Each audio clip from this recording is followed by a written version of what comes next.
Well, perhaps you could just put in the chat and just say hello to everybody. And I have a little extra thing that I would just like to ask you.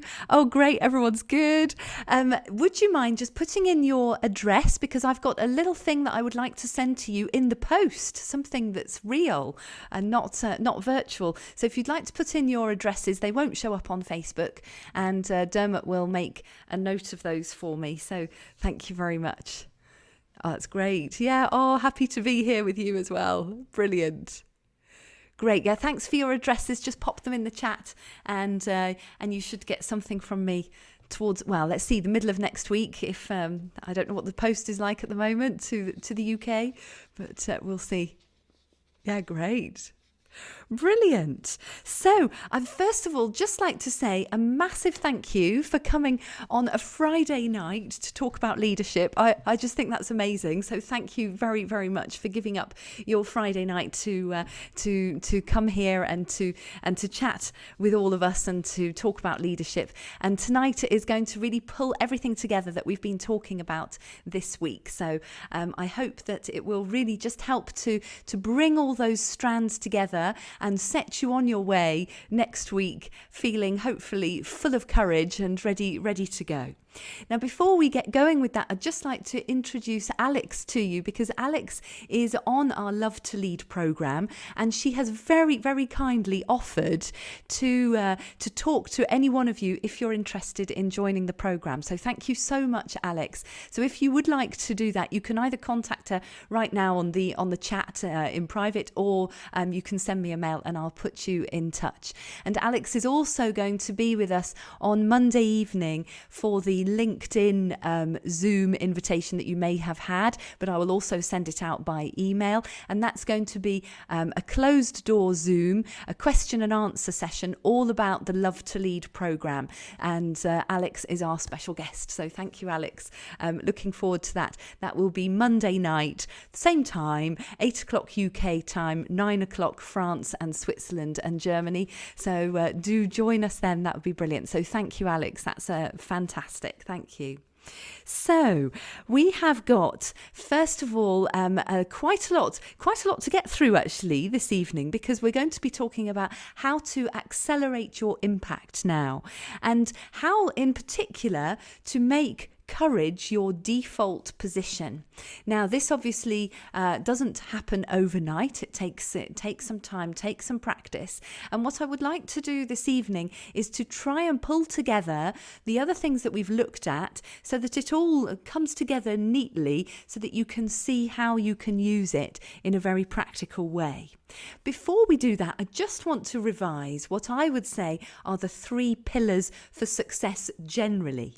So they are, firstly, values. I think values, and you can replace that word with purpose. What your values, what your purpose is so, so important. They must be clear, and they must be communicated and shared with your team, with your organisation. So those values are absolutely central. And then on top of that, of course, you need then a vision of where you're going. So values are what's important. Vision is where you're going, what that translates into. And those two things, sometimes we get a bit muddled with those, but actually they are completely different.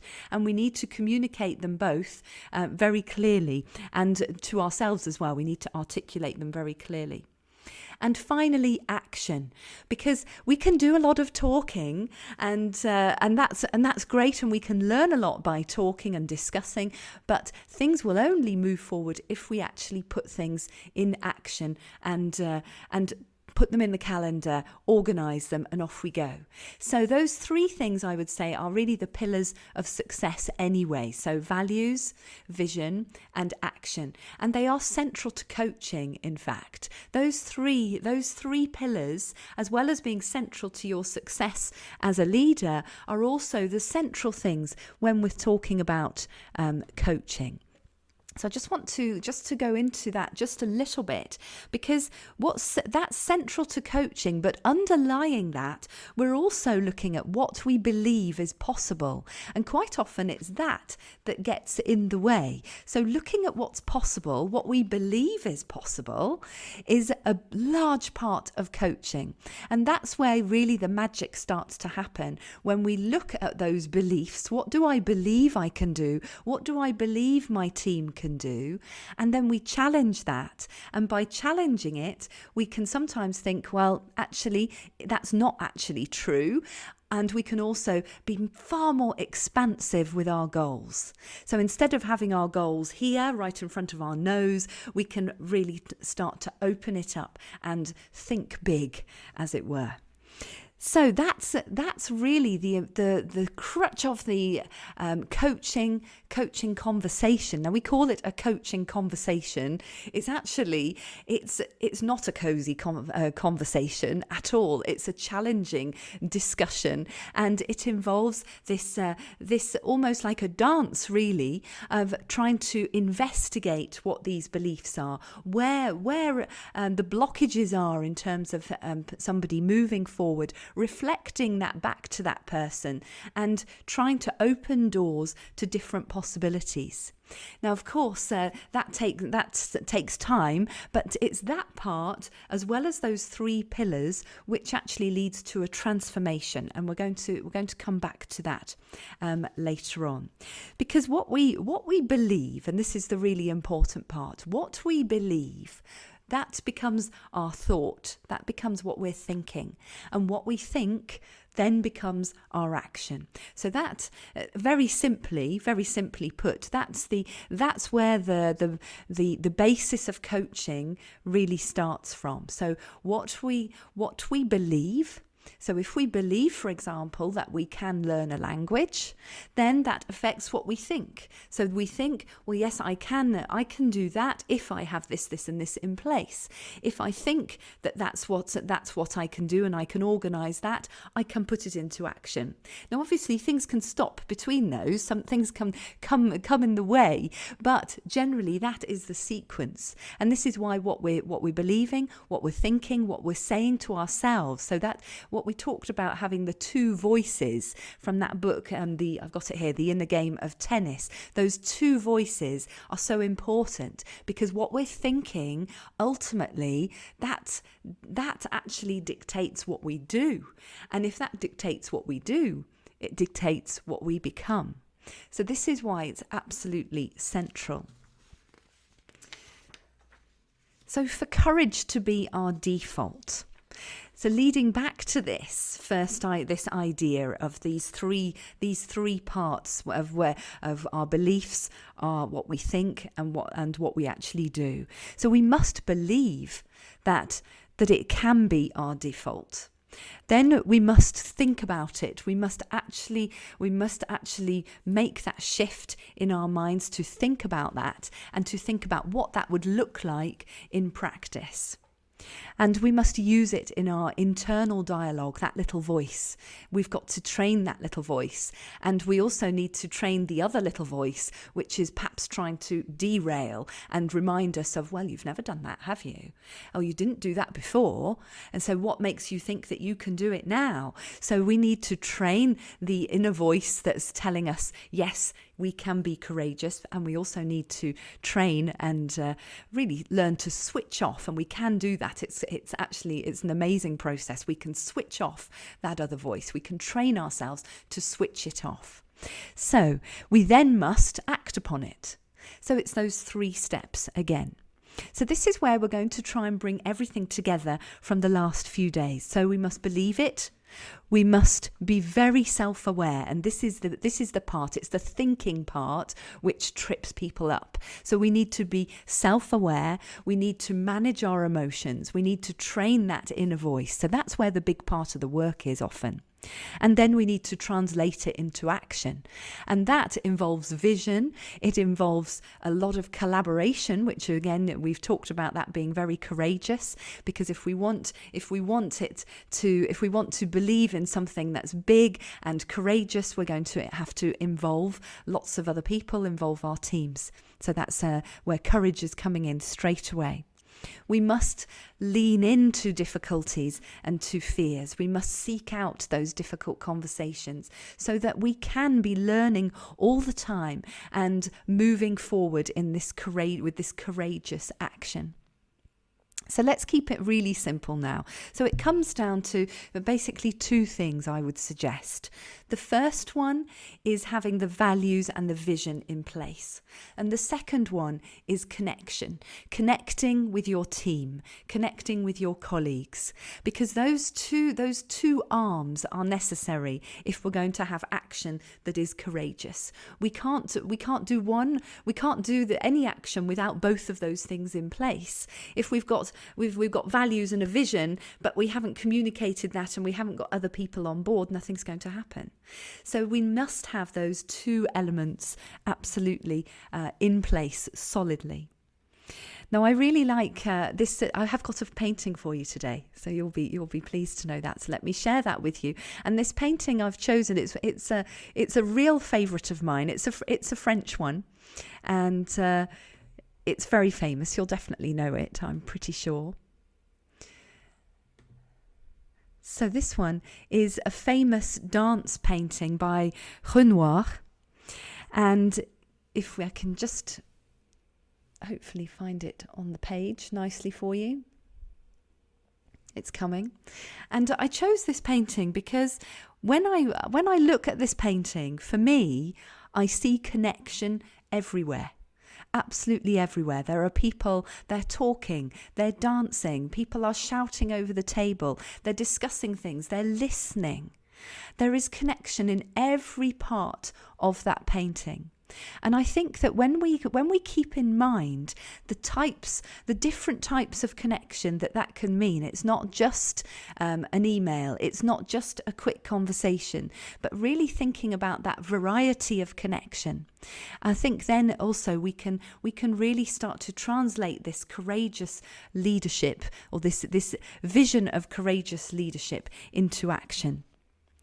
So I think that we can also see in this picture, if we look carefully, how you can leverage other people's strength to do this. So you can see that people are dancing there. Now some of them look very professional, some of them look a little less professional, and others look like they're looking around to see what everyone else is doing. And so ultimately they're looking at other people's strengths, they're using other people's strengths, not in a bad way, but in a way of, well, I can learn from them. Let me watch and learn. So leveraging other people's strengths, other people's courage can really help. And this, of course, goes back to the idea that Brené Brown has, that courage is contagious. And I think this is absolutely true. And as a leader, it's going to possibly fall to you to be the one to start to nurture that, and to be the person that starts the chain reaction, if you like, between all the different people. Finally, in this painting, there is action, isn't there? People are actually dancing. They're standing up. They're not just watching the dancing. They are actually dancing. There is action, in fact, throughout the whole picture. So really putting things into action is so important.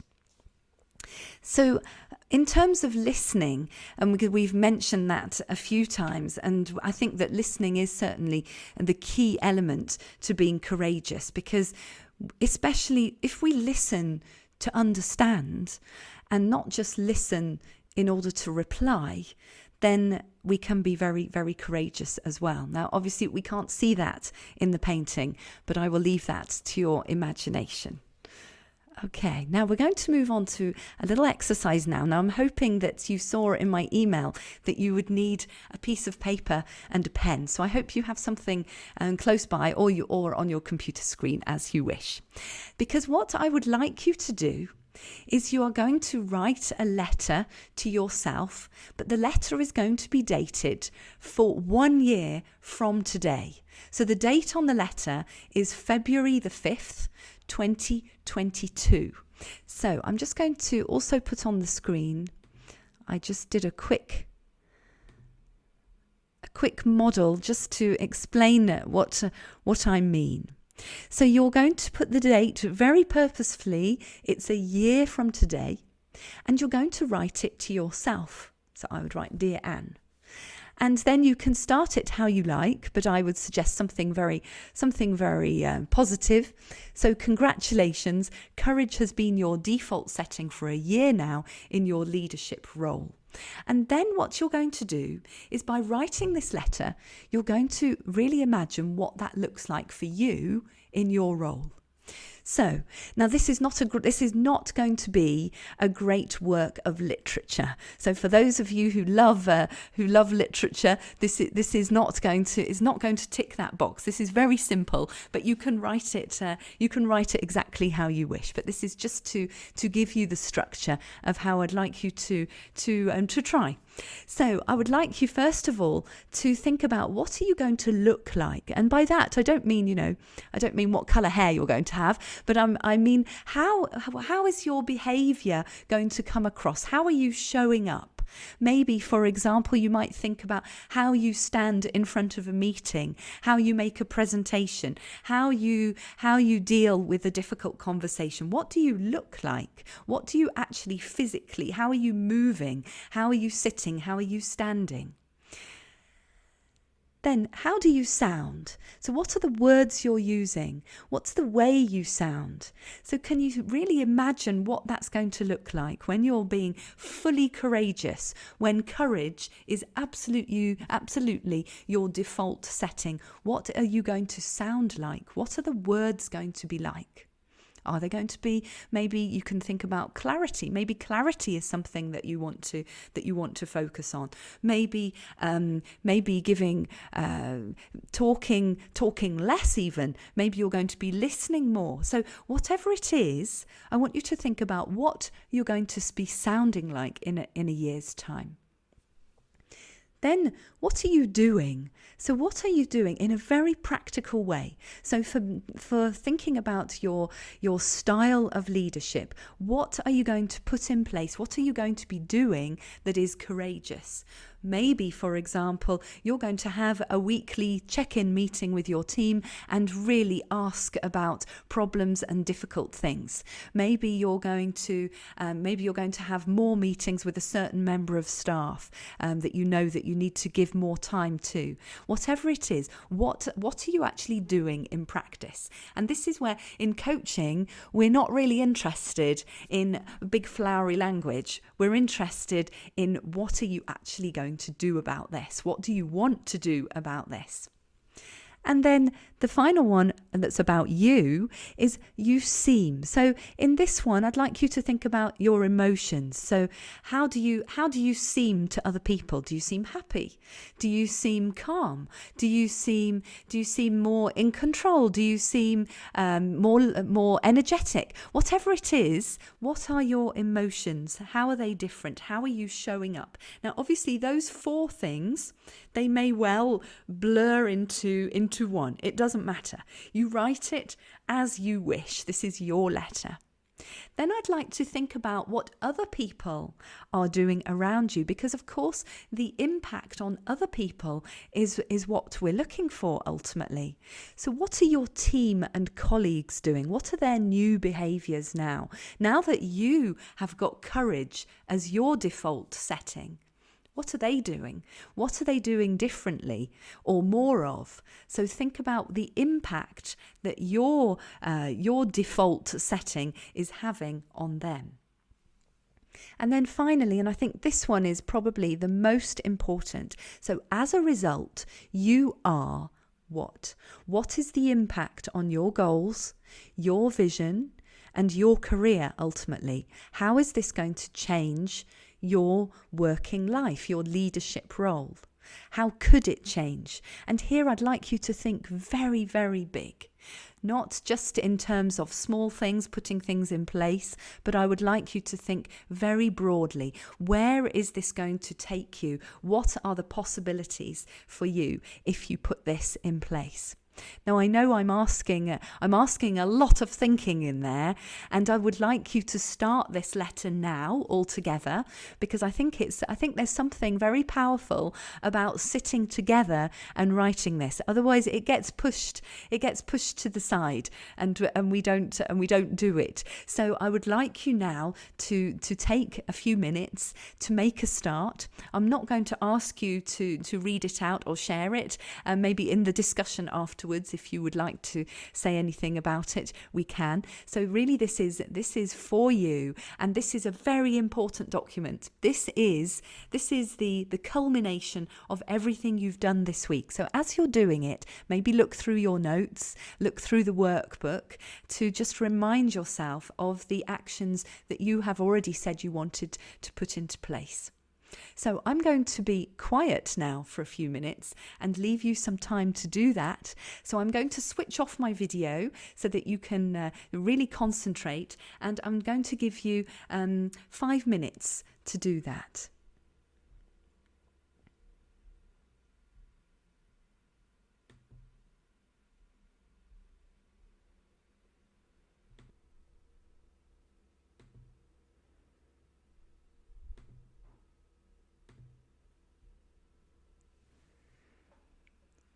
Okay, I hope that that's given you enough time to at least get started on this exercise. And if you have time to continue it, then I would suggest just keep going with it, because it can be an extremely powerful exercise and something that you can keep with you for the next year, hopefully. And do let me know what happens, because I would love to hear the outcome. So that would be fantastic.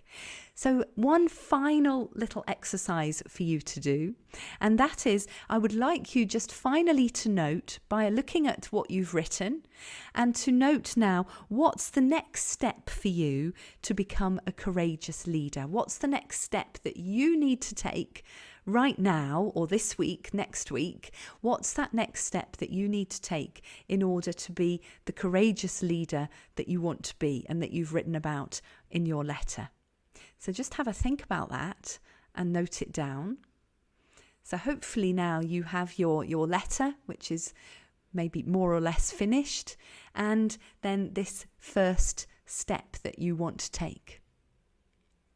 Okay, well, that brings us to the end of this week's course, and thank you so much for being here. We're going to have a little bit of discussion now once we've said goodbye to Facebook. To all those on Facebook, thank you for watching as well, and do let me know how you've got on. Let me know in the comments what you've discovered, what your biggest takeaways have been from this week, and thank you so much for joining us. It's been absolutely brilliant.